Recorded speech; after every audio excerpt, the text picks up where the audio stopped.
Well, hello again. Didn't we just do this yesterday? Hey, it's NUX here, coming to you live from our wonderful studios here in Torrance, California. It's nice and sunny outside. Hopefully, it's great where you are today.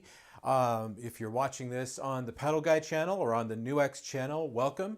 I hope you enjoy yourself today. I see Chris is there. Hello, Chris. It's good to see you. Glad to know you're there, and we're going to keep an eye on things today. We ran into a few technical problems yesterday. Pushed the boundaries of what this internet service can do here for us here with our uploads. We went to a few too many channels, and it turned into a bit of a fiasco. So today we are going to try to reverse course on that and actually get through the whole bloody thing so that you can see everything that I had already planned and everything. It was like, this is completely all Martha Stewart up and ready for you. We've got everything all set to go and pre-baked so we can just get right through this presentation today. So let's talk about what we're going to be doing today. I'm going to be talking about the MG50, obviously, which is my fine feathered friend sitting right down here.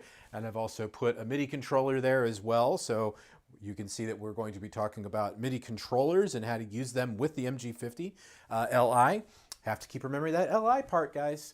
And the MG50Li has been a huge success since the announcement at NAMM earlier this year. A lot of interest in it. I know that there is a lot of people out there waiting to put their hands on it. And I know that it's a little tough to get one at the moment, but rest assured that we are punching those things out as fast as we possibly can. If you're here in the United States, I have some great news for you. They are beginning to land as we speak now. There's a container that's already hit us. There's going to be another container in 2 weeks that will have even more on there. So if you've put an pre-order in with your favorite retailer, there's a very good chance you're going to see it in the next couple of weeks. So if not, just stay tuned. But in any case, today we're going to be talking about some of the FAQs that we got from our user group on Facebook. And we also positioned the questions during the presentation I did a couple of weeks ago on the MG50Li to get you all familiarized with it. And so we wanted to get some more questions out there from our community so that I can answer those questions in real time for you. But if you have a question during today's live stream, please be sure to use that chat down below or to the right, wherever it is on YouTube. Let me know what question you have, and I will go through them at the end of the live stream.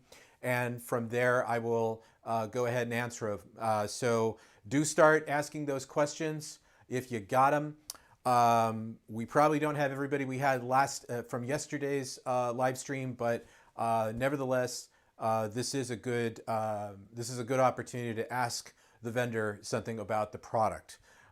So use those opportunities wisely. Anyway, so we're going to be discussing a few different topics today. Some of the topics we're going to be discussing include signal routing, how to use multiple effects, and how to use multiple amps with the 50Li, how to get more gain out of the 50Li, activating tap tempo. We're going to be talking about stomp mode and scene mode and what that all means. We're going to be going over the looper. And we're going to be talking about loading NAMM files and how to use NAMM files. We're going to be talking about MIDI control. We're going to be talking about audio I/O and how to use it with the 50Li with your computer, your smart device. And then we're going to be talking about the future. So hopefully in all of that, we're going to answer a lot of the questions that you've been waiting to ask. And I so very much appreciate you guys coming. I see that a few people have joined us. I got a question about signal routing, and I'm going to definitely talk about that with you guys. You have got it. Don't worry. This tutorial is going to show you everything you need to know about signal routing. So let's take a look top down here real quick at what we've got.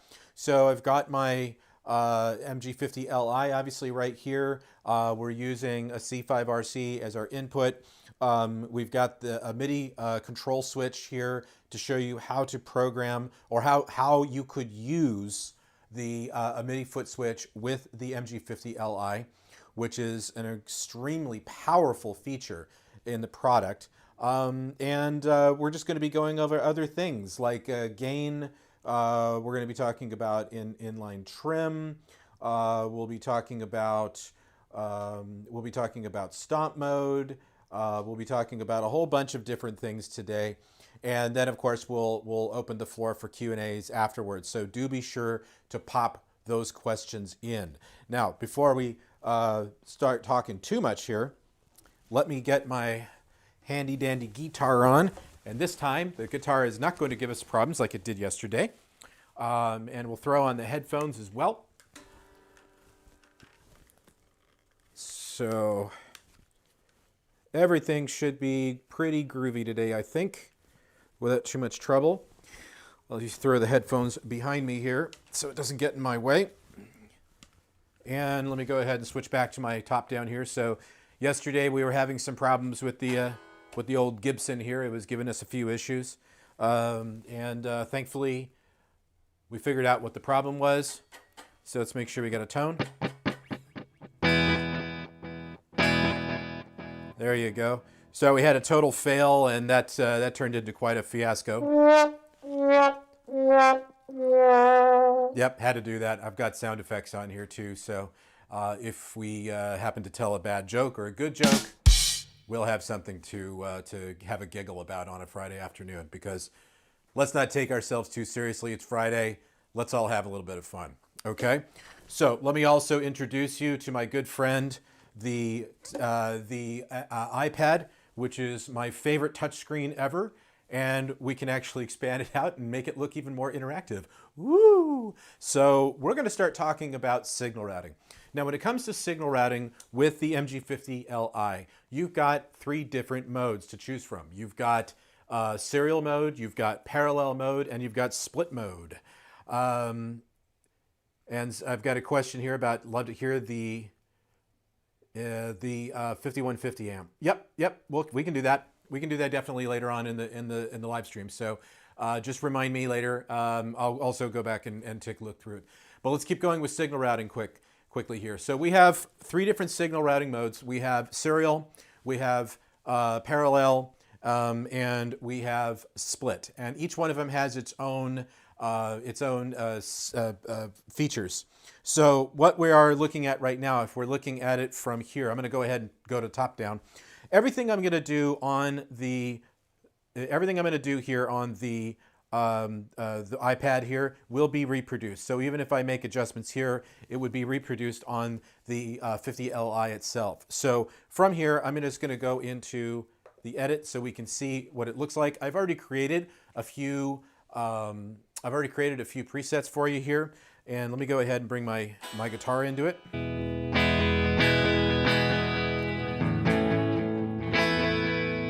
Okay, so what we are in right now is we're in serial mode. Now in serial mode, what's going on is it is being read from left to right, just like a pedal board, although pedal boards do go from right to left. But still, in this case, we're going from left to right. There are 14 signal blocks to play with. And in this chain, you can put basically anything you want that we have available. For example, in this particular preset, I've got an octave bass line. There's reason for that. I also have an amp. And I have an IR. I'm using a mono IR in this case, and I've got 1 delay.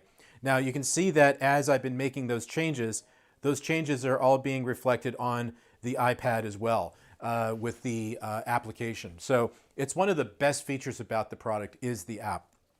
Now, when we are in, I don't know why iCloud has decided to start talking to me here, but nevertheless, we'll just keep working with it. Now, when we're in serial mode, as I mentioned, it all goes from start to finish on 1 signal line. So from here, we can add other effects in. Like if we go to the next scene, I actually already have that here, where I've got a fuzz. So on scene 1, we have something that sounds like this. On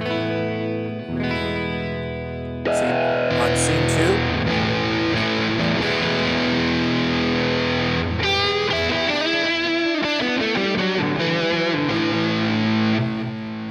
And we have have the octave bass line turned off.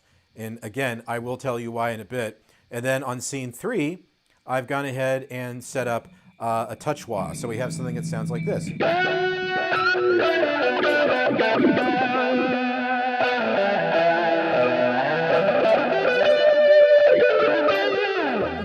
Again, there is a reason why we're doing this. I know it sounds a little funky, but trust me on this one.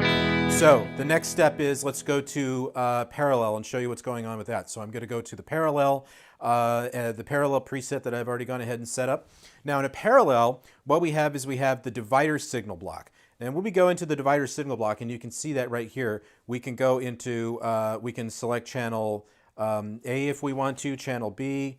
Let me use my trusty dusty pen because I think my fat fingers are getting in the way there. Okay, so we can go through A, we can go through B, or we can do dual, which is A and B. You have your level for signal A and signal B. And what I mean by that is that you have signal A, which is this signal path right here, and then you have signal B, which is this signal path right along here. And in these modes, in parallel mode, you can process them separately until you get to the mixer signal block, which is right here. Now, somebody asked a question about this, and yes, here's what you can do with the mixer signal block. You can change the level of that for line A and line B. So you can change the level and you can change the panning. So if you listen to this, it sounds a little different, doesn't it? If I go into just the, let's say I'm just going to use the left channel. There's the left channel. If I go to the right channel, got a little more volume going on there. If I unmute both channels, we have this really interesting stereophonic sound. And we can take the panning and we can go hard left and hard right if we want to something that would sound something like this, which sounds kind of a little funky. Not really happy with the way that sounds. So I like to take the panning of the left and the right. I like to bring it a little more close to the center. I don't like going too hard left, right, because then it sounds kind of wonky.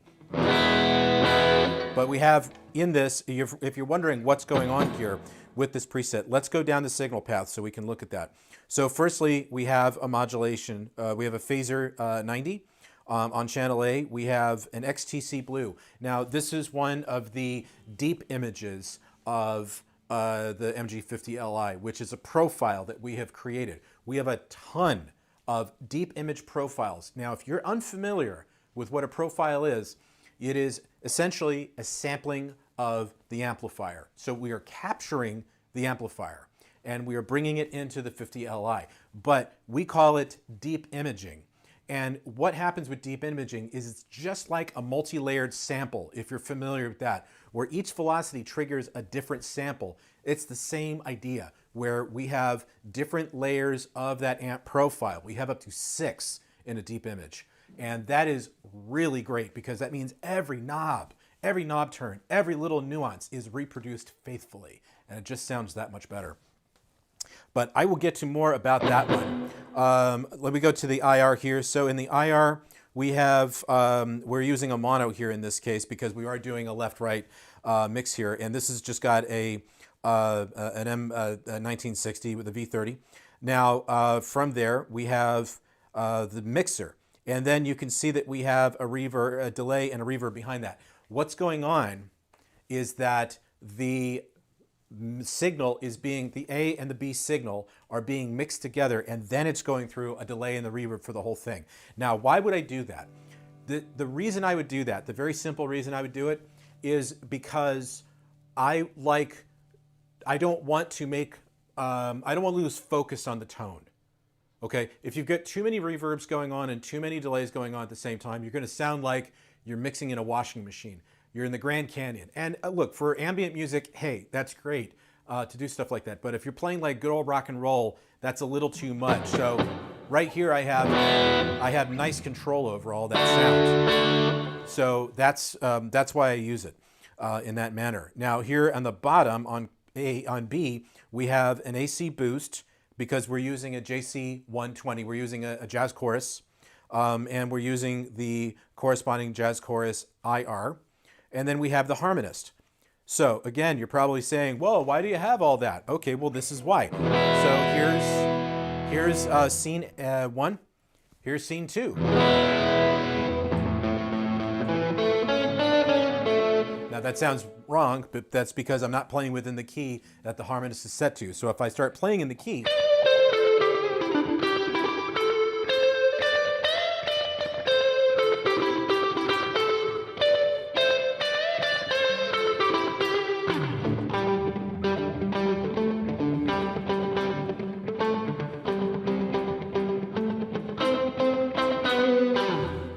so if I go back to scene 1,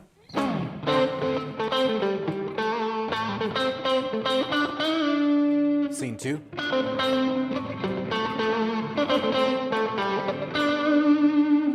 so you get the point, right? All right, what do you think about that? That's some pretty cool stuff right there, right? Means you can make a really awesome mix. And we have more. There's more, but wait, there's more. We have what's also called split mode. Okay, now in split mode, what's going on is let me mute my mixer here. In split mode, we have a discrete A channel and a B channel. The A channel goes out to the quarter inch outputs. The B channel goes out to the XLR. Why would you want to do this? Well, it's very simple. Sometimes when you're playing live, it would be great to have a couple of FR speakers on stage with you. You would use line A for those speakers. But you can send a separate and discrete mix out to the front of house for further mixing at a later date, or if the guy in the front of house wants to use a different reverb perhaps for processing, depending on how the live sound reinforcement is set up. That's one possible scenario. There's other possible scenarios too, like you could use it for recording. So we're going to record something that's dry and unprocessed so that we can reprocess it later with reamping or things like that. So in that kind of a situation, you can see here that we've got the divider, and the divider is then going out to signal A. We've got nothing on the 2 first signal blocks, but then we've got a Mesa Boogie triple rectifier. We then have a corresponding IR with that, and we have a plate reverb. If we go to signal B, we have an Epiphone Valve Junior. Now this is a NAM file that I loaded into it, along with a orange 112 and off to a Hall reverb. And so this gives us 2 completely distinctly different tones. So what I'll do is, here is the line A. So what you're going to hear now is line A.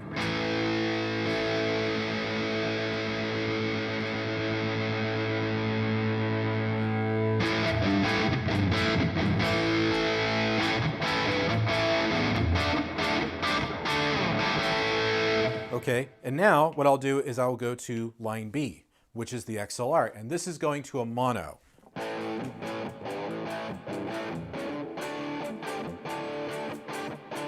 Now you're thinking, well, that's a little quiet. Well, we can fix that. We'll just go to the outputs. We can mix that up a little bit. So when we're going between line A, okay, there's line A. Here's line B.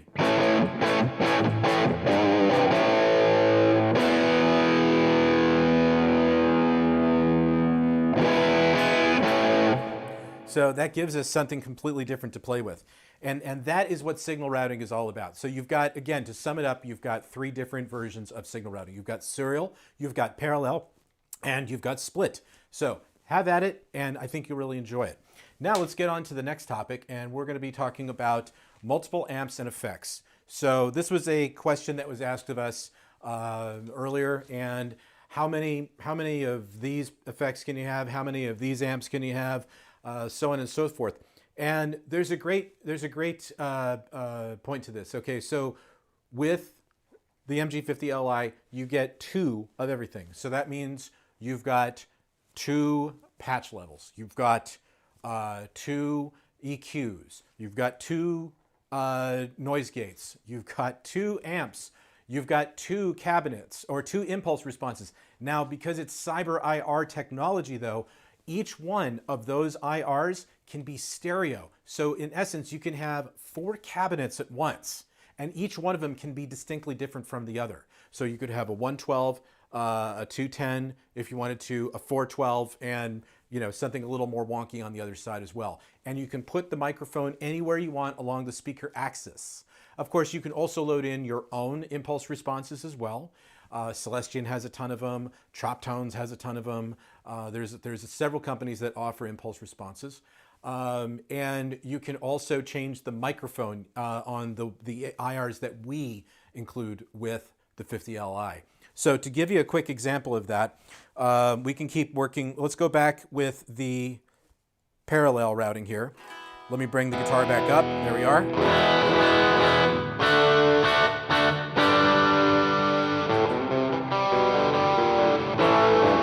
Yeah, I'm a Rush fan, so get used to it. I also love Jethro Tull too. I'm not sitting on a park bench though, thankfully. Anyway, let's go back to this one. So I'm going to talk about amps. So let's go into the amps. As you can see in this setup here, I've got 2 amps already. I've got, as we mentioned before, we've got the XTC Blue on one side. We've got the Jazz Clean on the other side. But I could change this to anything I want. Let's say I want to go to something completely different.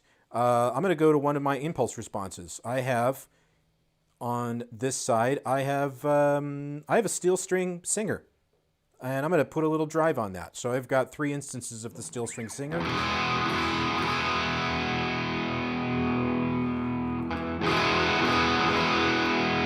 So check that out. Now that's two dirty tones on top of each other. So maybe go with the clean. Bounce it out a little bit. Whoop, little too hard there. Sorry. I mean, isn't that amazing? That just sounds so good.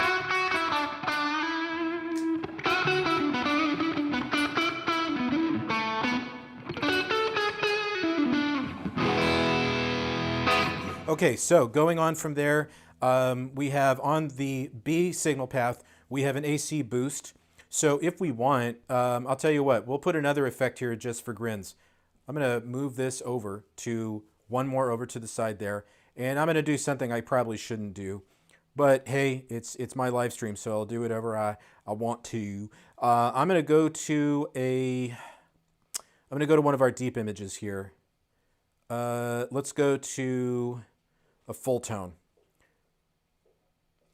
And let's turn that volume up. Okay, and let's do this. I'm going to move that over. And what I'm going to do is I'm actually going to select that channel, and I'm going to bring it into the center here, or closer to the center at least.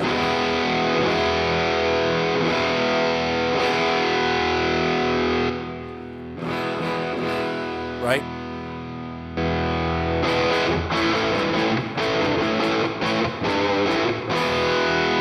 Okay, so you're getting a good idea of what you can do here. So we have 2 effects here. We have 2 effect blocks. Let me bring that back to the right, hard left. And let's bring that back into the mix. Right? Okay, so we've got 2 amplifiers. Now, let's go to those impulse responses. So I've got a mono on one side. I've got a mono on the other side. But there's nothing saying I can't change it. I can go to stereo on this. Whoa, baby. So listen to this. Okay, so here's mono. Here's stereo. Woo! Put some spice on that one. And we can go and check out what we have. What is on that one? Okay, well, we have the same exact impulse response here. I'm going to go off the deep end here, and I'm actually going to go to one of my impulse responses that I loaded into this, which is an orange.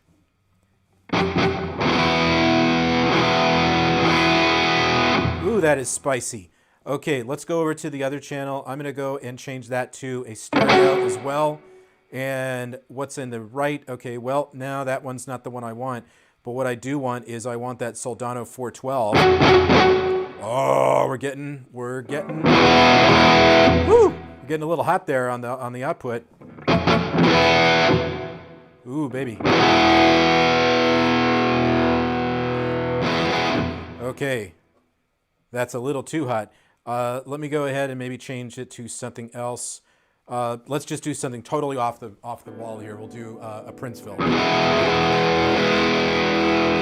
Okay, I think we're driving it a little too hard, so I'm going to pull the level back on that side. I'm also going to change the microphone to a C414. Okay, so in essence, what I'm getting at here, guys, is that you can make this as crazy as you want, and you could tweak to your heart's content. And you can see that I'm definitely overdriving here. So the whole idea here is that you can have as many modulations, or as many, you can have 2 of each. Not as many, but you can have 2 of each. So again, go back to the way it was before. And then from there, you can go to, like, say, a second scene.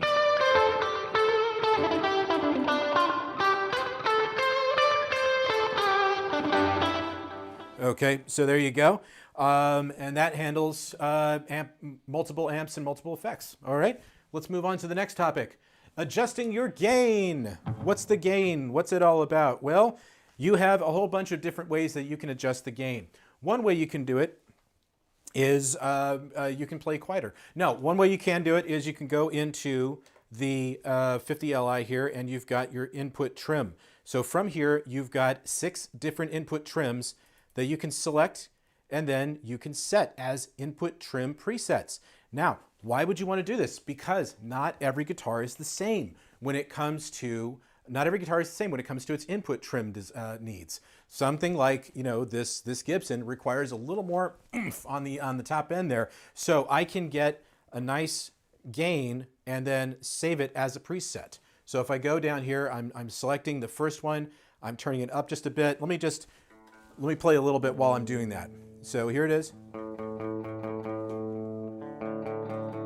Get back in there.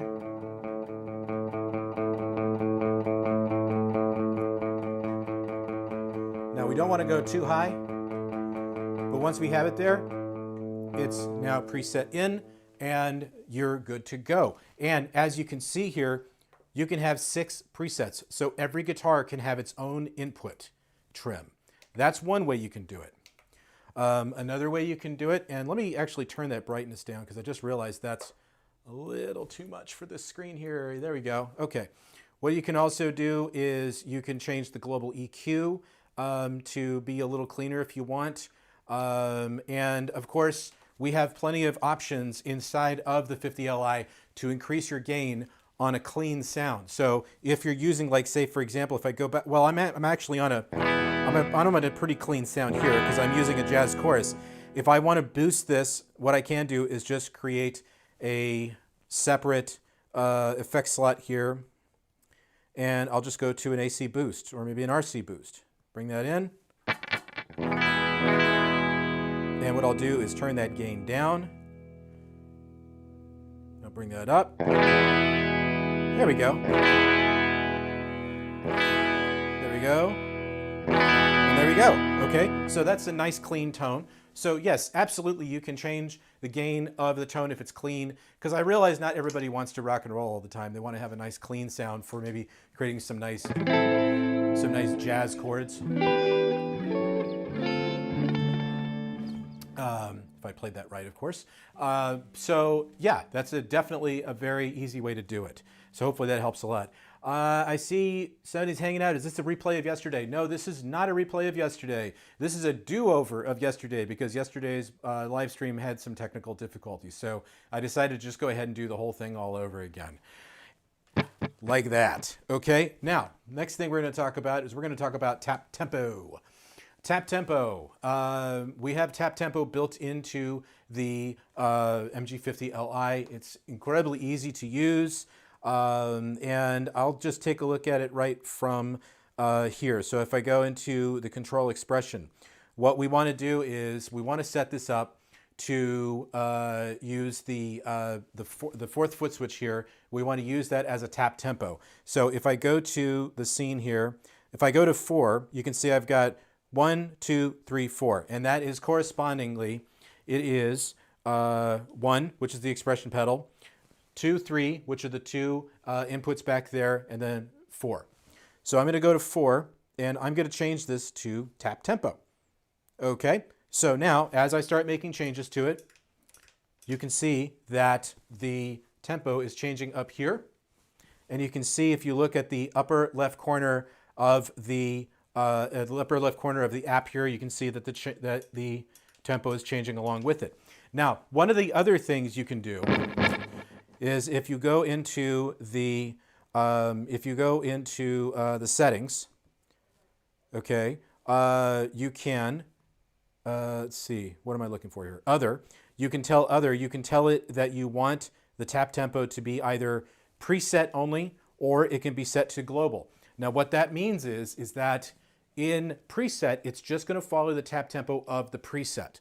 It's not going to change anything else. But if you change it to global and then you start changing your presets, the tap tempo that you've set will stay with all of the presets as you move along. So that's a really, really cool feature. But that's as easy as it gets as far as how to do it. And we're just going to keep moving along here really quick because, I mean, you know, hopefully most of us has used a tap tempo. Perhaps we should look at it later and do a separate video for it.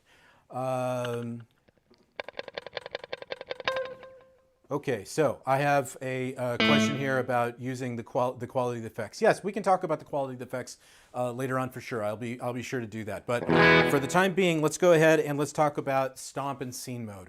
This is by far one of my favorite features in the product. Okay, so the 3 foot switches can be used in 2 different ways. Well, they can be used actually in 3 different ways. One way is for presets, okay? And what I mean by that is that you take the 3 foot switches and you go between all the different presets. Quite simple, okay? Another way you can do it is where you can set the 3 foot switches to turn off and on various effects. So just like you do on a stomp on a pedal board where you've got a bunch of effects, you want to turn off different effects at any given moment, you can assign those effects to the 3 foot switches. And then the other thing you can do is you can use it to go between the scenes. So that means that I can go into scene 1, scene 2, scene 3. Or I can, you know, in stomp mode, I can go distortion, delay, reverb if I want to. Let me show you how easy it is to do this. So the way we would do it is from the MG50Li is we would simply press the 2 foot switches here simultaneously, and that'll get us into stomp mode. Now you can also see that that has been reflected here on the app as well. So you're all set to go. I'm going to do what I'm going to do from the app itself here. I'm going to go to that first effect. So I'm highlighting the effect signal block, and I am going to assign that to foot switch A. I am then going to, well, actually, you know what? Hold on.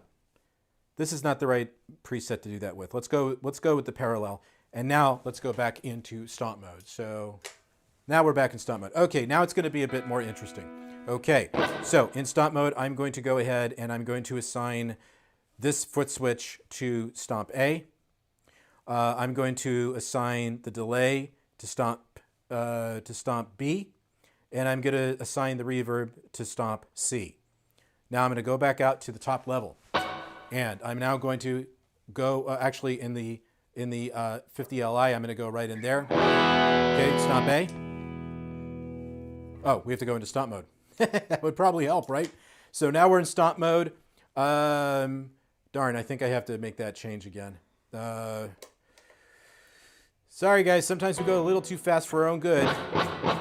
Okay, let's go back in there. And it forgot all of that, so let's reassign it one more time. So here we go. Stomp A. The delay will be to B, and the reverb will be to C. Okay, so now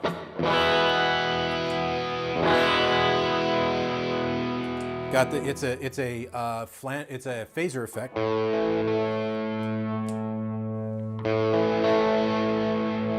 And then over here on B, we've got the delay.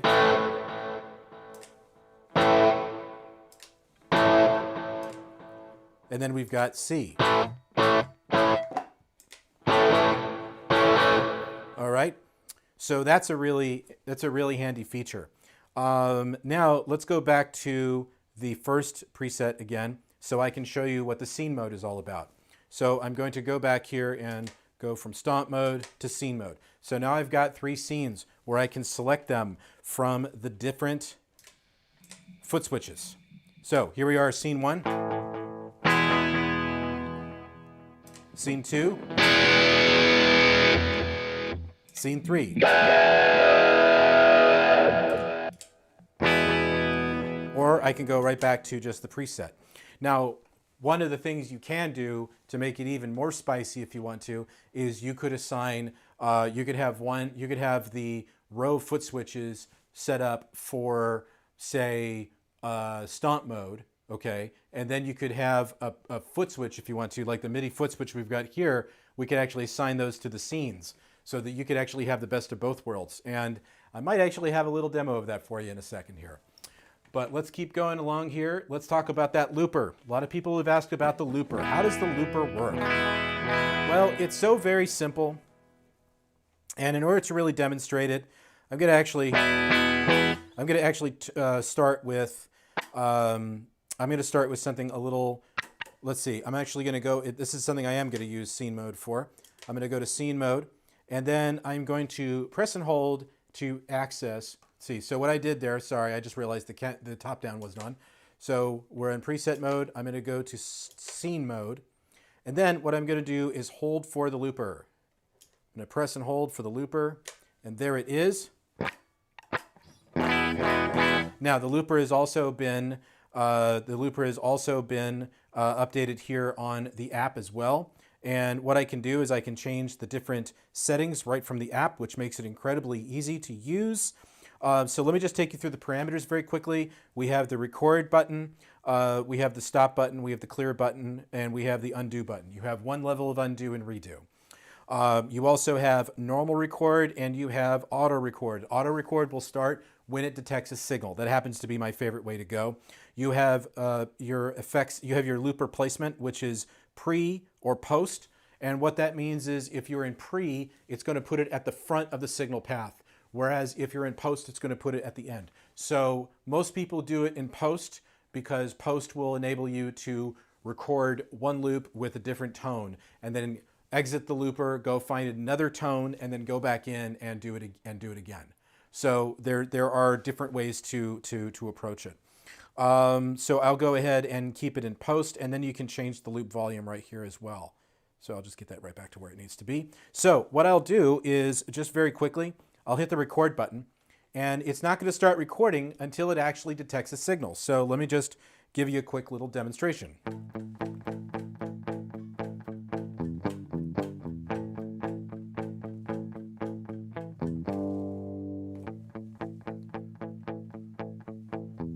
Let's see if that came in clean or not. Yeah, that's pretty clean. Okay, so at this point now, if we want to, at this point now, let's go ahead and hit play again. Let me exit. Now, let me go ahead, change scenes, and then I can go back into the looper, and I can record a totally different sound. So let me actually pull the.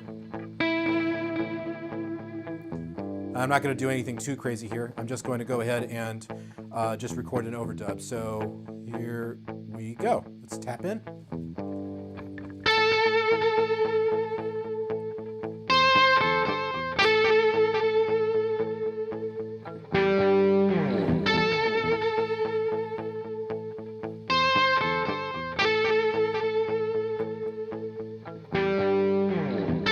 Okay, so if I don't like that, I can always hit the undo button, and that gets rid of it. But then I say, oh, well, actually, I do like it. I can bring it back. So undo, redo. Now I can stop, and then I can clear. And you can do all that from the... I have no idea what you're saying there, the Paul UK. Maybe... I have no idea what you're saying. Okay. Anyway, there we are. We're back. Okay, so from there, let's go ahead and move on to our next topic here, which is going to be NAM stuff. Okay, so we're talking about NAM files. What are NAM files? NAM files are based on NAM, NAM, neural amp modeling. And with neural amp modeling, you essentially have, I really have no idea who this guy is. Who's posting this stuff. So if, well, anyway, we'll see what that's all about in a minute. Okay, you know what? It's okay. Let's just keep going. I have...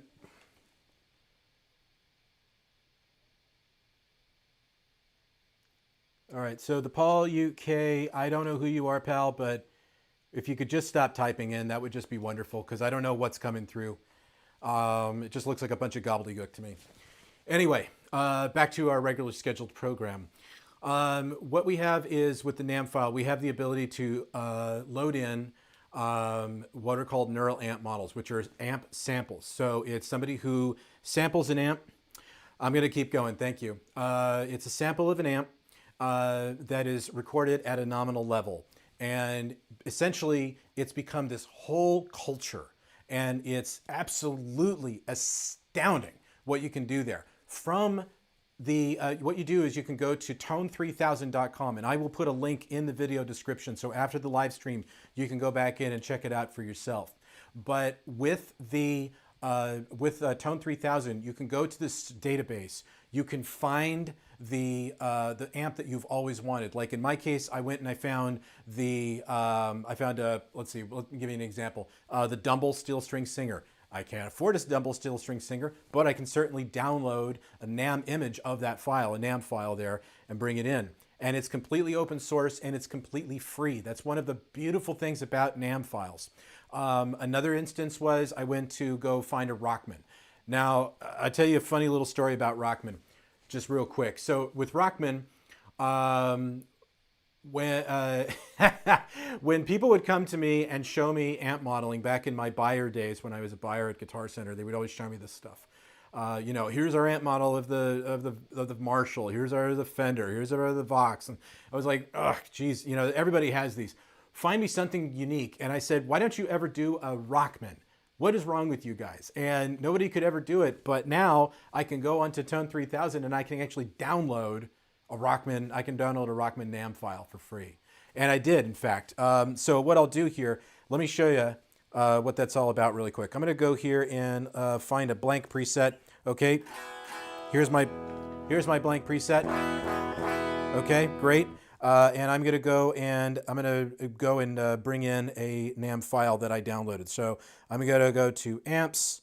Here are all the model amps, and now we start getting into the images. Okay, and then from there, here we go. So I've got Dumble, I've got my Rockman. So if I go into Rockman here and bring that in.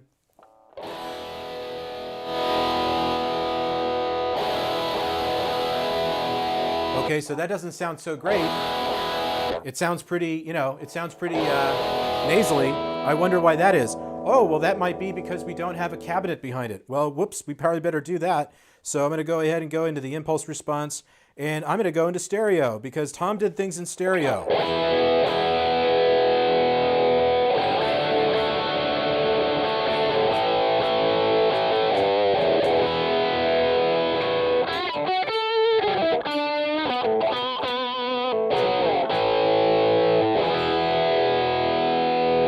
What do you think about that? That's pretty cool, right? And then we can go and change it any way we want. Like we can change the distance if we want to. We can change the microphones on each side. So on the right side, let's go to a C414.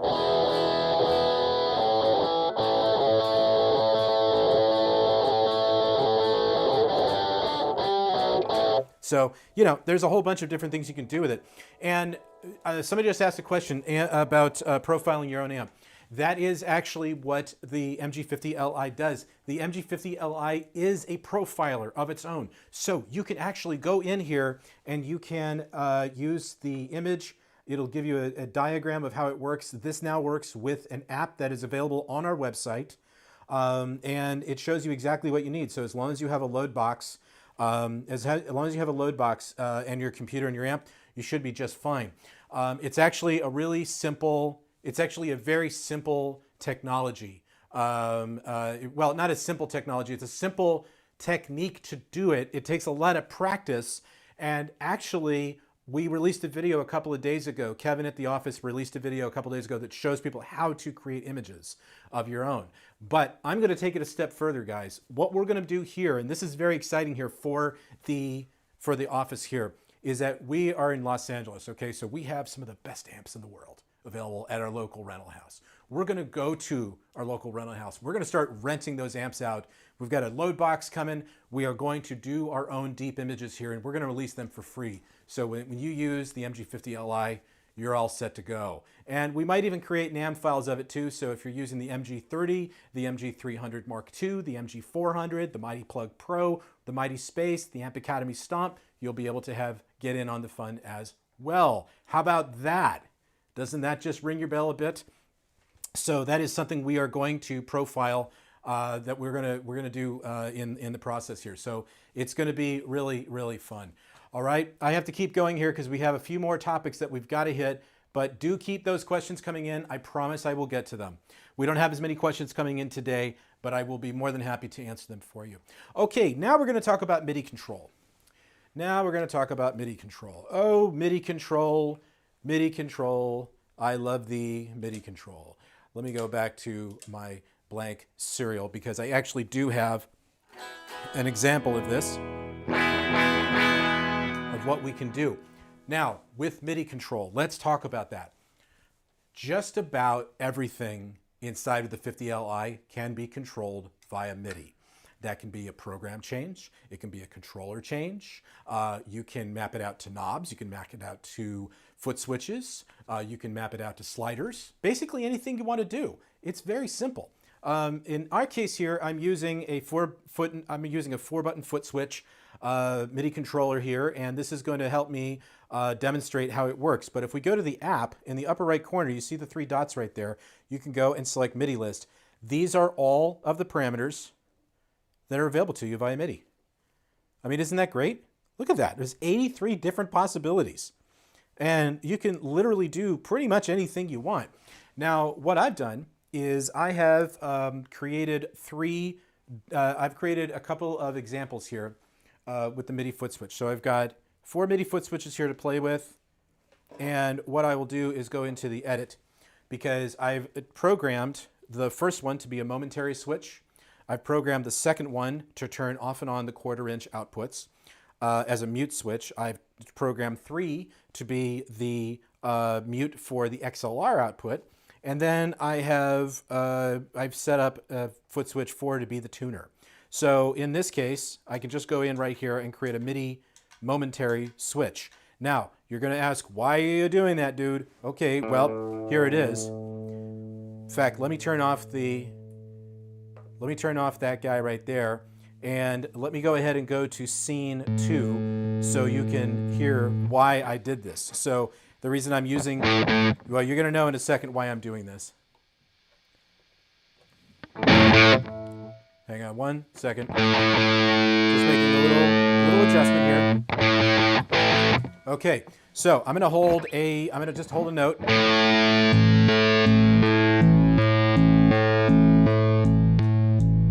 What I have done is I have taken the octave bass line, okay? The octave bass line is based on our 2D pedal, which is actually just hitting us now here in the United States. It's a 2D polyphonic octave pedal, and it has 3 modes built into it. It has a polyphonic octave, it has a bass line, and then it has what I really dig, which is the momentary switch, meaning that I can kind of tap out Morse code if I want to on the foot switch. And if I'm using other effects to go along with it, it just brings it out even further. So for example, in this situation here, I've got the MIDI foot switch turning off and on the 2D with a fuzz pedal in front of it. Now, if I go and I turn on the delay to go along with that,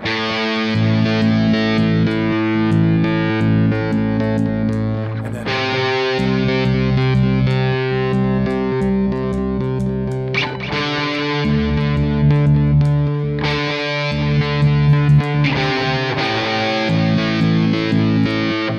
now you can see that the possibilities here. And if I go to scene 3, where I've got the touch wah, check this out.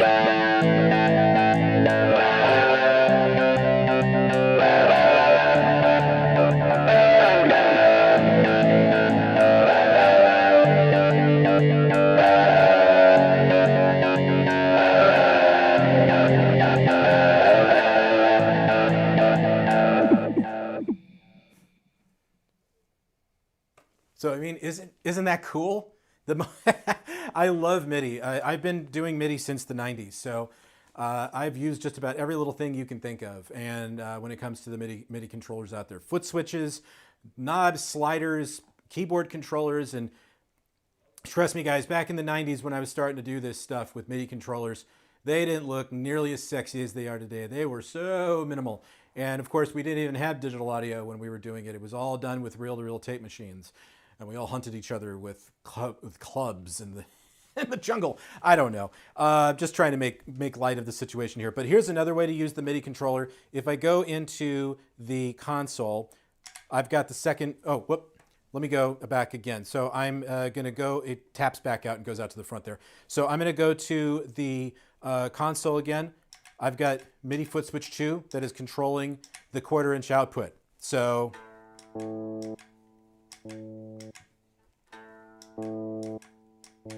Right, and then I have the second foot switch, the third foot switch, which is set to the XLR outputs. So if I use this one,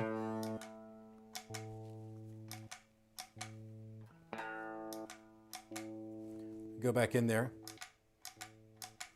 Okay, so I don't have a lot of signal going through it, but if I went to say scene 3 and did that again,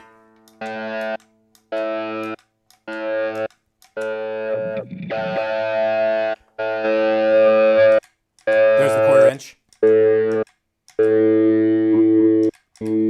So very, very handy. And then another thing I did is I also set up switch 4 to be the tuner. So I can go to the tuner. Now, again, that's just a preference. Like, why would I do that? Well, I don't want to go futzing around with the 4th foot switch here. I'd rather have an easier way to get to the tuner. So I programmed the 4th foot switch to do exactly that.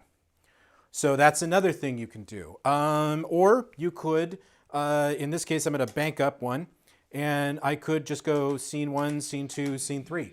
So I could program the foot switch to toggle around the different scenes.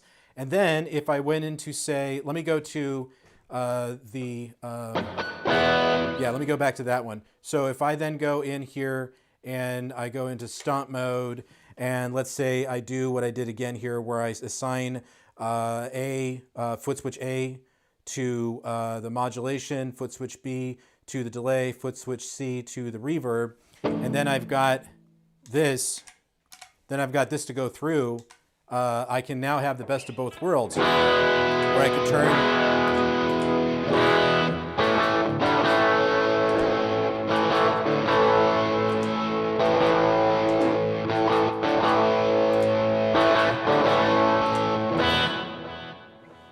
So I can have the best of both worlds, where I can have the foot switches on the 50Li be the stomp mode, and then the foot switches on the MIDI controller be the scene controller. So I can have both stomp and scene simultaneously. That's a pretty hot feature. All right, now let's talk about USB audio. Now this is something I'm just going to touch on for just a second. So with USB audio, we've gotten a lot of questions about how can I use the 50Li? Can I use it with my computer? Can I use it with my smart device? And the simple answer is yes, you can. With your computer, with your Mac or your PC, it is class compliant for Mac. It requires an ASIO driver for your PC, but there is a USB-C port on the back of the unit. It can be found right back over here next to the Bluetooth dongle. That's to record it into your Mac or your PC From there, you can do things like use loopback, so you can do that for live streaming if you want to. You can also use it to reamp.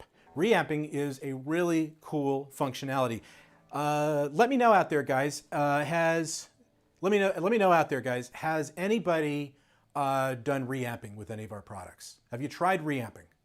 If you have, or if you haven't, just let me know. And we'll talk about it, because if you guys want to know more about reamping and you want like a real example of how to do it with the 50Li, I will be happy to shoot some content so that you can check that out for yourself, because it's a really cool feature where you can take something that sounds like this and then reprocess it and make it sound even bigger. There's just like unlimited possibilities of what you can do with reamping, and many of our products actually do it. All of our multi-effects do it. The amplifiers that are behind me can reamp. Our headphone amps, the MIDI Space, the MIDI Light BT Mark II, the MIDI Air, all of these can do reamping. And it is an amazing technology. So that's one way you can do it. Now, another thing people want to know is, can you record it onto your iPad? Well, you know, if you look at to your smart device, now if you look at the app here, you can see that we have some features here that aren't implemented yet. Whoops, and we got a crash as a result because it's not implemented yet. But yes, you can absolutely use, oops, there we go, now we're back. Okay, but the VJam is something that's coming to, the app here. And our plan is right now to make this the main app for most of our products going forward. So I can't tell you specifically which ones yet, because I frankly don't know. But anything that is going to be controllable via Bluetooth should have access here. We're also getting a cloud going as well, so we'll be able to move people away from trading presets on Facebook groups and things like that. We'll be able to actually bring it in-house. So there's a lot of really great stuff coming along for that. But yes, you can use the MG50Li as an audio interface no matter what platform you're on. And then, of course, the future. What will the future hold? Hell, I don't know. I'm just the CEO here at the office. We never know what the future will hold. And all I can tell you is that this is the very first firmware for the product. Okay, we're just in the beginning stages of this product. So I believe that there's going to be a lot of huge things coming for it in the near and late future, because this is our new flagship, and we absolutely want everybody to gravitate towards this. Now, the thing about our products is that many times we will go back and we will keep updating the products no matter what. For example, we recently updated the MG30 to now accept NAM files. Okay, the MG30, this guy over here, this is a 5-year-old product, and we still released an update for it. I think that's pretty hot, if you ask me. I remember when that first came out, and it was I remember when it first came out, and I had just tons and tons and tons of customers waiting for it. The MG300 Mark II, which is sitting back there, we also updated that to have NAM files loaded into it, and TEEP images, and we did the same thing with the MG400. That's going to be out in the next couple of weeks. So yes, we are constantly updating it. So what I would say is, if there's something inside the 50Li that you'd really like to see, I think it would be great if you sent a message to us via the MG50Li user group on Facebook. That's always a great way to do it. Kevin is there. He is monitoring actively, and he will be adding that. He'll be adding feature requests to future firmware updates. And aside from that, I do know that we are going to be releasing a version of the 50Li that does not have the battery in it. We're just going to call it the MG50, and that'll be coming along shortly. Well, shortly, honestly, I don't know. I don't have the actual date, so I flubbed that one, sorry. But yeah, it is coming. And I think overall, I think the next steps of the MG50Li are going to be incredible. We'll have a non-battery driven one. We'll have the battery driven one. There'll be constant firmware updates to it. So I think we're going to have a really good time. But that basically is pretty much where we are at this point in the live stream. So what I'm going to do now is I'm going to use my trusty mouse here, and I'm going to scroll back through here and see if there's some questions that I can answer. Okay. Well, actually, I have a question for you, Chris Butler. If you're watching right now, how's the stream looking? Did we make it look better this time? I'm wondering. Okay.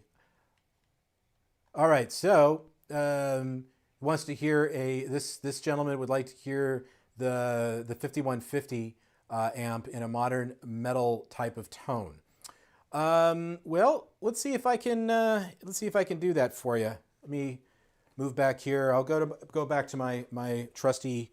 Well, actually, you know what? Let me go to a different guitar here that has a. Hopefully, this will behave itself. Let me go over to my PD Nitro. Yeah, this might not be tuned up, but we'll take our chances. Let's see how it sounds. Oh, I don't have a strap.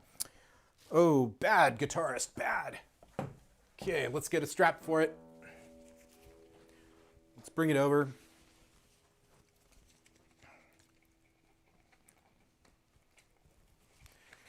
All right. Okay, that's pretty close.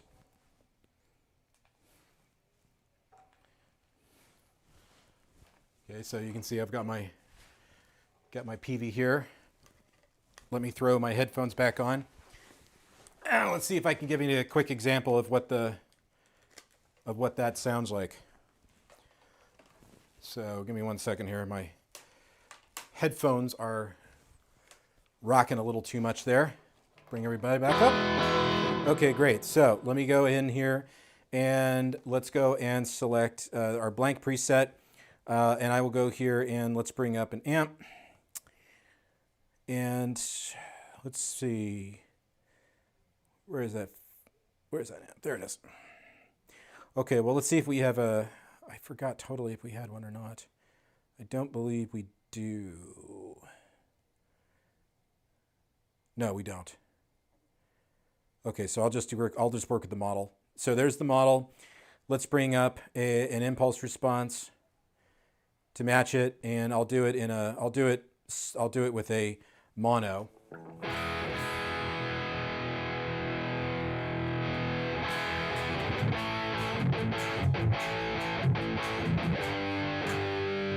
Now, I'll just tell you, I'm not a metal player, so, you know, if I play metal, I'll make a complete ass of myself, but...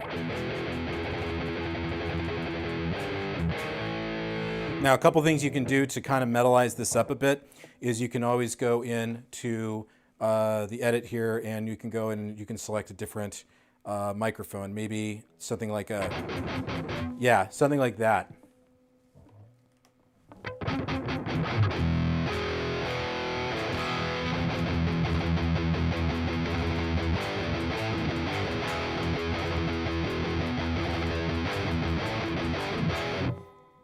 All right, so anyway, hopefully you like the way that sounded.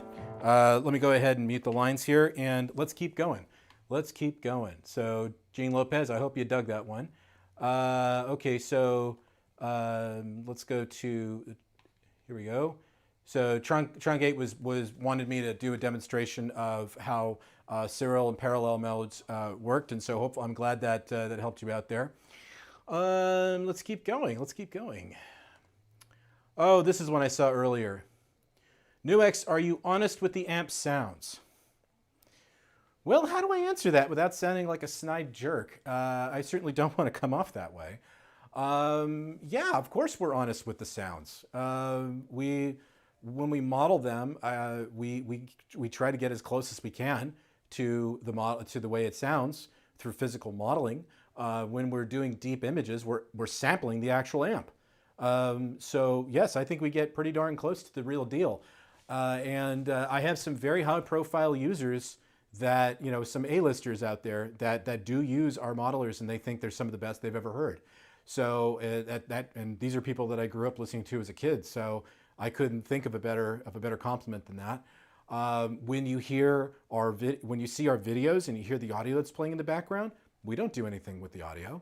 That's all natural. Everything you hear is all natural. We do not do a single thing. I don't do any tricks here at all when I shoot videos here for the channels. Everything you hear is from the NUX product. It's just as simple as that. So hope that answers your question. Okay, this was another one I saw earlier that I thought was interesting. Would be great if you could share those IRs and amps on a drive to be downloaded. You know what? As far as the IRs that I buy from Celestion, I can't share those for obvious reasons, but they are quite affordable. There's also Chop Tones that does a lot of impulse responses that you can buy as well. And there's a ton of free ones on the Tone 3000 website, so you can certainly find them there. But when we do create our own images, and we will be doing that soon, yeah, of course, we'll put it on a drive for everybody to have. We'll put it on the cloud when the cloud comes online. So yes, we're absolutely going to make those available to you because I created them, or this team created them, and we're going to share the wealth, by all means, of course. I hope that answered your question. Let's take a look. Okay, well, we asked and answered this question if this was a replay of yesterday. No, it was not. Today is a new live feed because yesterday's was a bit of a cluster. So we were able to do a do-over. And let's keep going here. Let's keep going. All right. This one's a little tougher. Okay, can you show the quality of the effects? I only want to use it as a multi-effects without the amp sims. Want to use my ToneX for that. Thanks. Sure, if you want to throw out a couple of effects you want to hear, I'll be more than happy to give you a couple of demonstrations. Just throw me a couple of examples and I'll be happy to do it, all right? And then we had all this weird stuff going on from before.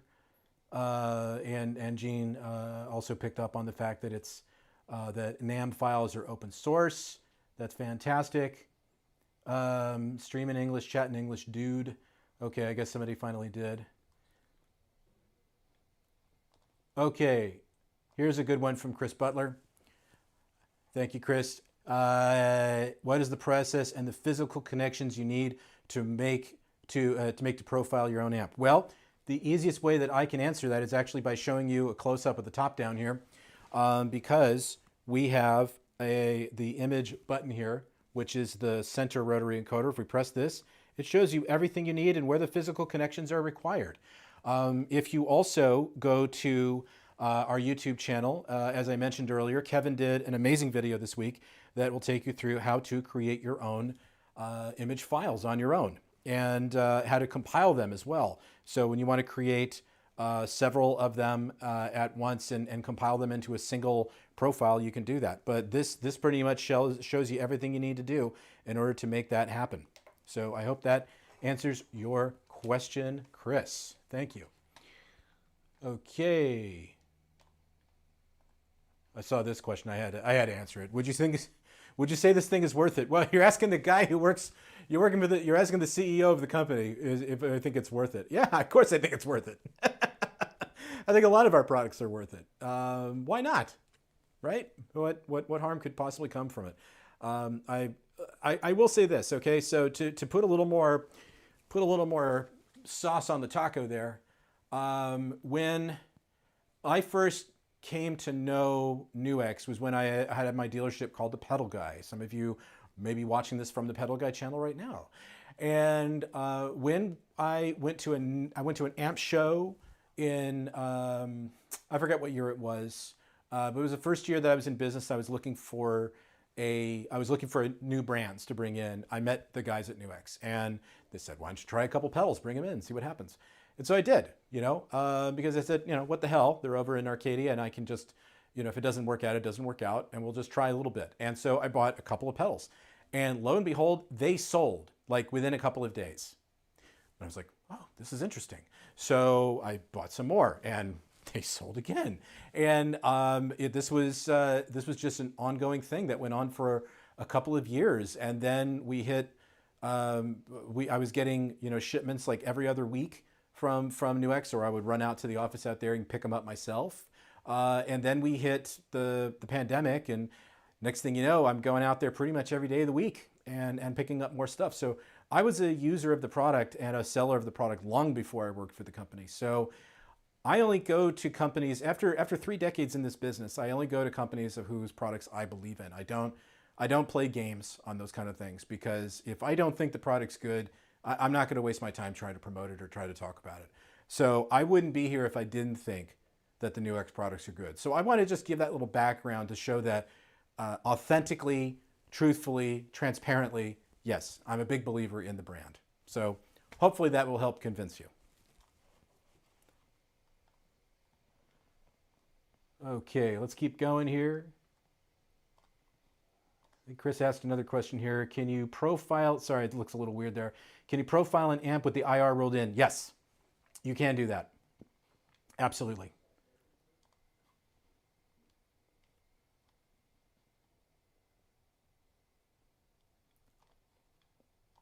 Here's an interesting one.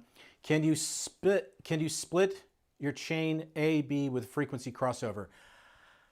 You mean like using it, I'm trying to follow the question there. So like using the expression pedal to go between the two, the two signals? I believe you can, but that is something I do need to explore a little bit more before I stick my foot in my mouth. So let me explore that a little bit. And that sounds like an interesting topic for a future video. I think I'll have to take a note of that one. Okay, let's keep going here. Here's another one from Chris. Can the MG50 send MIDI program changes, controlled messages to other gear? No, it doesn't send out MIDI. It does have MIDI out, but it doesn't send out MIDI. It doesn't send out controller changes, and it would be more of a through, I would think. I haven't actually used it in that regard, but you know, sending out MIDI clock and all that would be a really good feature if it had that. So I know that's been requested. I know that's been requested.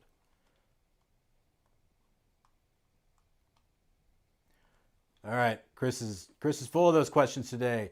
Is that MIDI foot switch a NUX pre-production, or is it some other brand, considering the masking tape? Well, somebody picked up on that. This is not.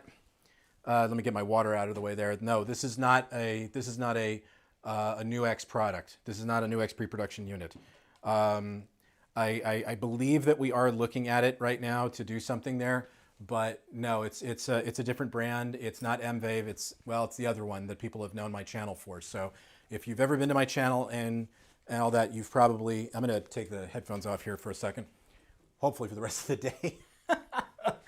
My head is on fire at this point for all the headphone wearing I'm doing today. But no, it's not ours. If it is, I hear rumors that we're doing something, but I don't know for sure. So I can't answer the question.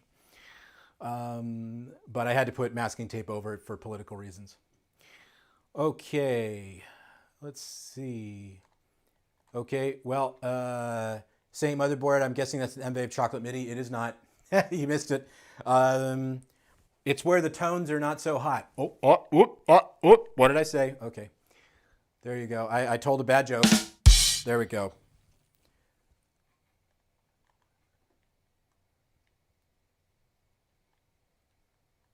Okay. Here's a good one. Okay, sorry if I missed it, but any word on when the manual will be out? Okay, there is going to be a more in-depth manual from what I understand from Kevin. I have not seen a draft of it yet, because typically they will send us the draft for us to proofread before it goes out, because I can't stand broken English. And I haven't seen it yet, but eventually I think we will have it. However, by the time it comes out, there'll be videos to watch as well, so that you can learn more about it, because we're certainly going to do a lot more content here for the product. We have our whole staff is all set to go. Hopefully it won't always be me doing the videos. It'll be some of our other fine ladies and gentlemen that work here doing the videos, but for the time being, we will continue to pump out more content about the MG50Li, because I have no intention of not talking about it going forward. It's that great of a product, and I want everybody to know it. So thank you for the question. The Li is still not available here in Germany. Well, I believe that we will be getting more out there soon. As I indicated earlier in the stream, we're punching those things out as fast as we can. And I don't think anybody anticipated the I don't think anybody anticipated the 50Li to be as big as it was, as people, or as the anticipation is as high as it is, I should say. But we're getting caught up on all of those now. So yes, you will have it soon, I promise. Let's see. Looking great, sounding great. Glad to hear it.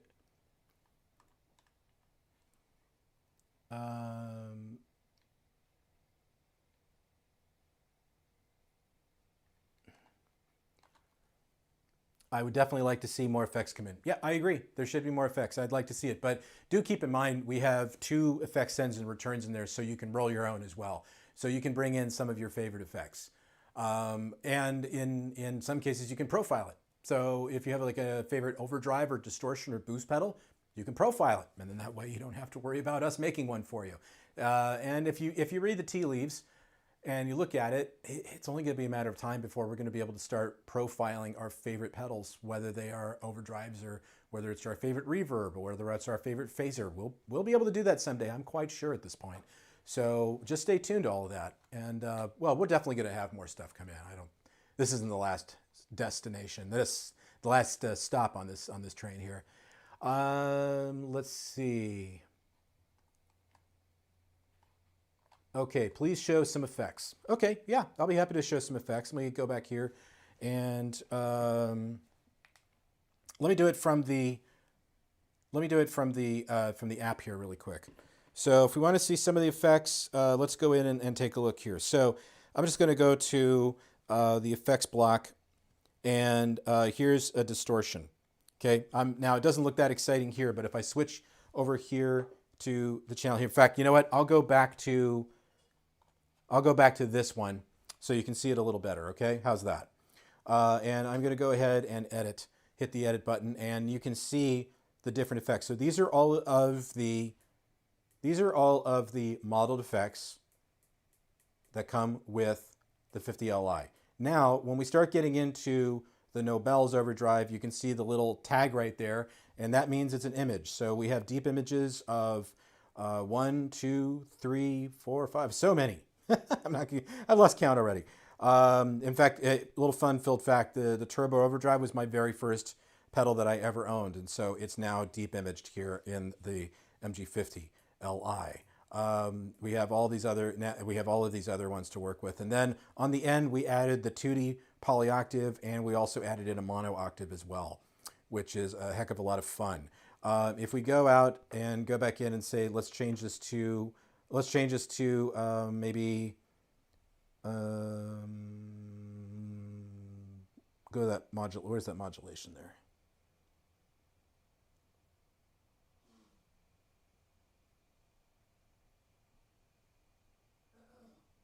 There we go, modulation.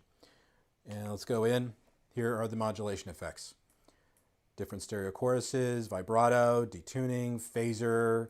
The SCF is amazing. Univibe, rotary, harmonist, the SCH1, panning. Those are all in there, and just a ton of fun to work with. I mean, there's a lot of different effects that are built in.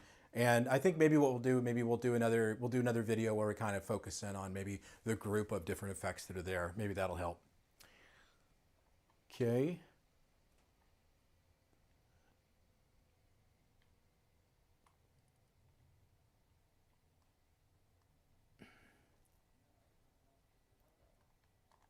Okay, here is a question. Can I record or create a deep image of an amp I'm using in Mac? Maybe let's say an amp setting in Logic.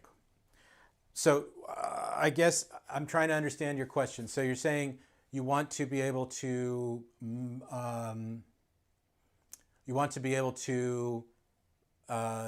image an amp that's inside of, say, Logic, one of the amp models inside of Logic. You know, honestly, I don't know. That seems a little bizarre. But I suppose it's possible, but I wouldn't know how to proceed on that. But something I could definitely position to the team in China and see if I can get an answer on that. So maybe we'll come back to that. Maybe we'll find some secrets that you didn't know about. Okay. Thank you for addressing the looper concern. I'm glad you got something out of it. It's a simple looper, but it's a very effective looper.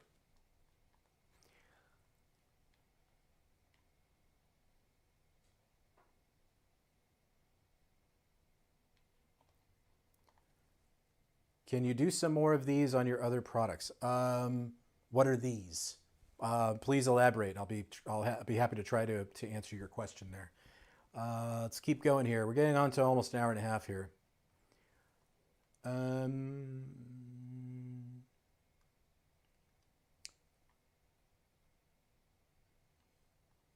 Okay.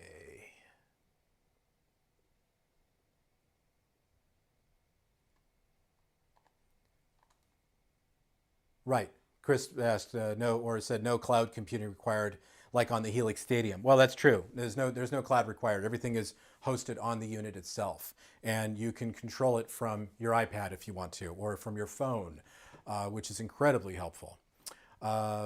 It's yeah, it's all local. Here's an interesting one. Can it do amp channel switching via MIDI in front of in from the amp?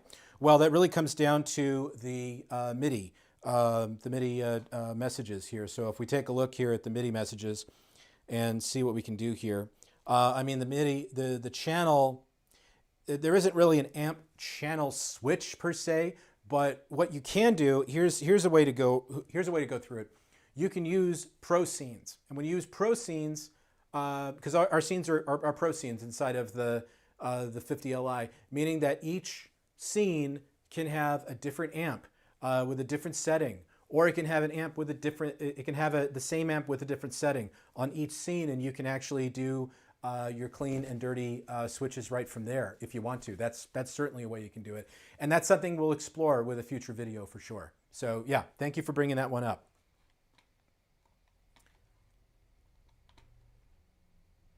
Okay.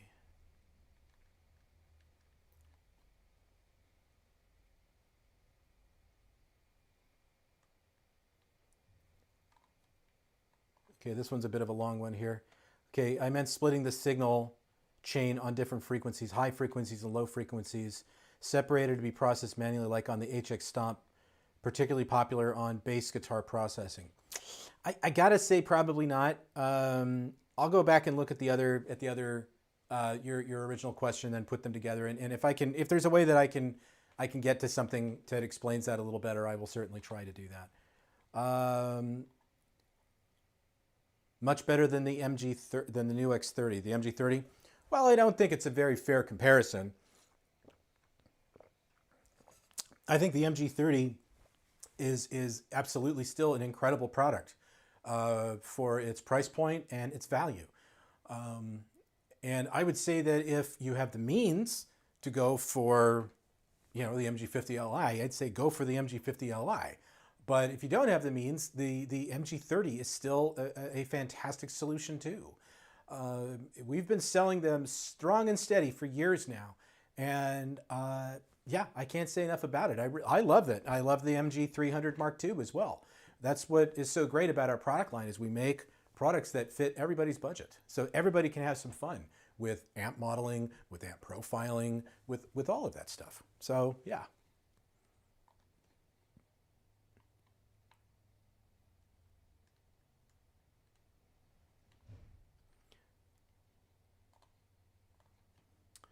Are they going to be available on Amazon or AliExpress? They will absolutely be available on Amazon because we run our own store on Amazon. So if you've seen Everplay Music on the Amazon store here in the United States, that's us. As far as AliExpress, I don't have any idea there because we don't have anything to do with AliExpress whatsoever. I will say this though, if you're in the United States and you buy it through AliExpress and you need support, you're not going to get it because you have to buy it through a dealer here in the United States in order to receive warranty service. So please do us all a favor here and buy it via your local dealer. Support your local dealer or support Amazon, whatever. Support United States business for those kind of things. If you're in the US, you're just doing yourself a favor if you do that. I don't want to say any more than that. I'm not trying to get on my high horse about it, but we work very hard with our dealers, very closely with our dealers, and I like to protect them And the fact that they give good customer service, personable customer service, they create a brick and mortar experience, and we appreciate all of their support. So there you have it. Okay.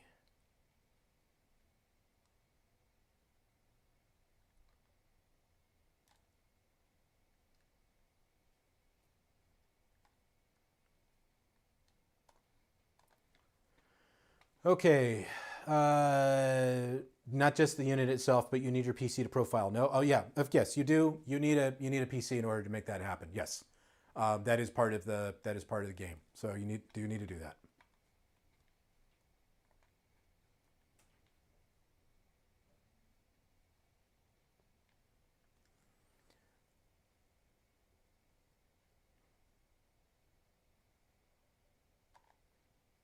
Oh, this was nice. Some more show and tell presentations. I learn a lot, seeing and listening to an expert and discuss. Yeah, absolutely. We do these live streams bi-weekly, so please feel free to keep coming back. This certainly will not be the last time we're going to talk about the MG50Li. We're going to keep talking about it on live streams. We're going to be talking about new stuff too, like this bad boy. Ugh, let me get that up here. The busking amp. This has been the hot item. People have been waiting for this for a while, and it will be coming out. It will be coming out very soon. In fact, I have 1,000 coming next in July. So, yep, we'll definitely be doing more of those.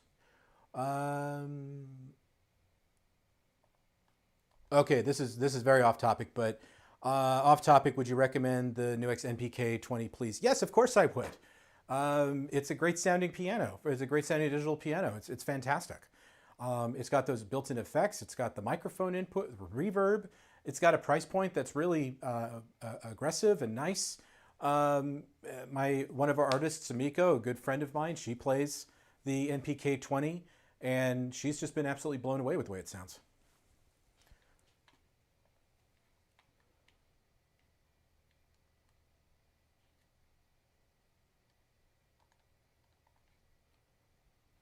Thank you. Before this, I have invested a lot in these Neural DSP plugins and Paradise Guitar Studio. Well, I hope this helped you out. So, fantastic. Okay.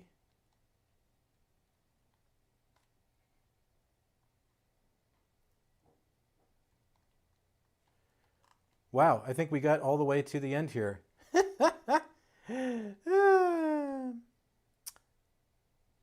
Oh, that was such a nice thing to say, Chris. NUX has been very good at adding value and features and bug fixes over the life of their products. Definitely better than Boss. Oh, that's very nice of you to say. Thank you.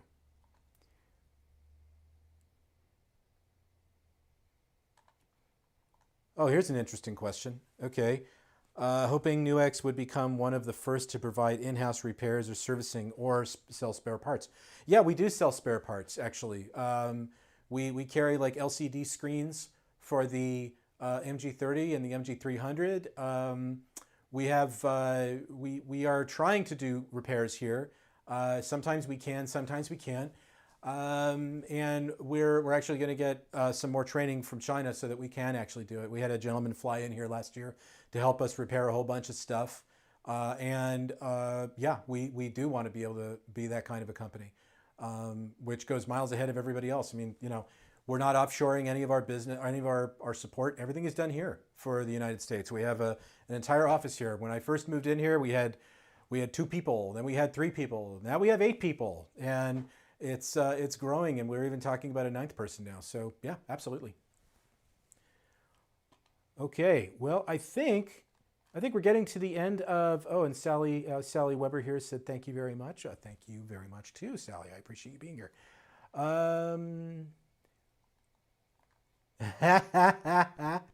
Yes, Chris, you need to send the MP3. Why are you not sending it, dude? I'm trying to help you. Help me. Help you. Help me. Help you. Please. Okay.